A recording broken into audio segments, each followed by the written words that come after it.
Hi everyone, welcome back to the channel. In today's video, I'm going to walk you through the simple steps to remove the lock screen pattern, PIN or password on your Samsung Galaxy S25, S25 Plus or Galaxy S25 Ultra. Let's get started. First, unlock your phone using your current security method.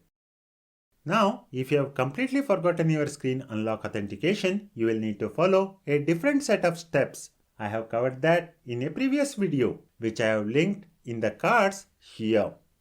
Once you are unlocked, head over to your phone's main settings. Scroll down and tap on Lock Screen and AOD. Next, select Screen Lock Type. You will be prompted to verify your current PIN, pattern or password. As you can see, I currently have a pattern selected.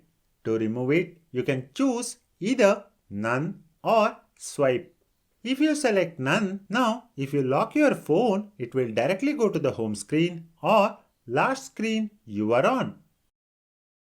Alternatively, if you enable Swipe, you will simply need to swipe on the screen to unlock your phone. And that's it. That's how you can easily remove the PIN, password or pattern from your Samsung Galaxy S25, S25 Plus or S25 Ultra. Thank you so much for watching. I hope you found this video informative. If you did, please hit the like button and subscribe to the channel for more Samsung Galaxy tips and tricks videos. See you in the next video.